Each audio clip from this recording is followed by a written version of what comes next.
guys, welcome back to my channel. So today I want to share with you how I make the yummiest butter bread at home.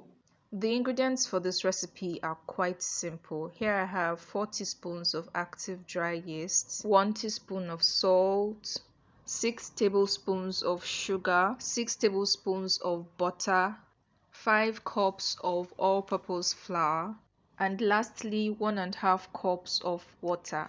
Keep in mind that you need to sift your flour and also to bring your butter to room temperature. These are the standard measuring cups and spoons that I use for this recipe. Without further ado, let's get to it. The first thing I'm going to do is to activate my yeast, and for that I need some warm water. This water doesn't have to be hot, it is just warm. You have to make sure of that. If not, it will end up killing your yeast. I'm going to put some of this water. I don't like to use all the water for the recipe, just for activating the yeast. So I'm going to leave some like this for later. Now I'm just going to sprinkle my yeast over this water. I'm going to add some sugar to this. Not all, just a bit. I'm just going to stir this together to make sure everything is, in the water.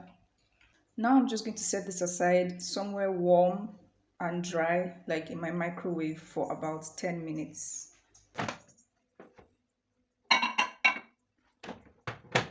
So while I wait for the yeast to get activated, I'm just going to mix my dry ingredients, which are just my salt, sugar, and flour.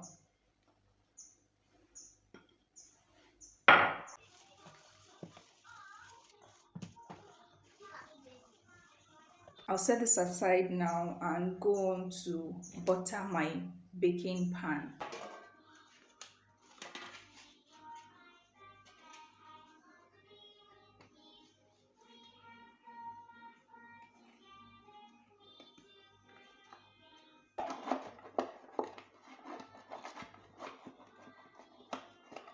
So this is all I do to prep my pan. I don't dust any flour on it, and by the time the bread is done, it just slides right out of the pan. So this is what the yeast looks like proofed. You can see that it has frothed up on top. Look, I hope that you can see this clearly. So when you see this, you know that your yeast is not dead.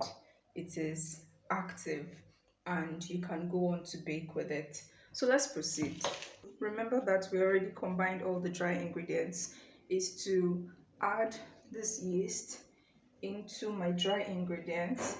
Then I will introduce the rest of the water. Remember that we're using a 1.5 cup measurement of water for this recipe.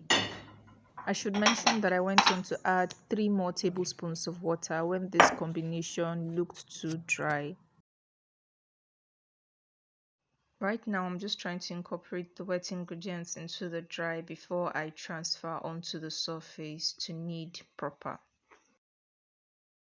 As interesting as it is to be able to bake your own bread at home, you'll soon find that it takes a lot of work if you do not own a standing mixer. I like to knead the dough considerably well before I go on to start adding my butter 1 tablespoon at a time. For me, this just sort of extends my kneading time, and my breads always come out better for it. It was at this point that my dough got really sticky, so I had to introduce a 1/2 cup of flour, which I added gradually. What I do is dust some flour a little at a time on the dough, knead until it gets sticky like this again, and then I dust some more flour, and by the time I finished with the extra 1/2 cup of flour, my dough was just perfect, as you can see. I feel like at this point you just know that your job is done, but just for the purpose of demonstration, I'll poke this dough and you can see that it springs right back up. So take your time to knead the dough properly, employ all the tricks in the book, it will be worth it. Now it's time for me to prepare the dough for the baking tins.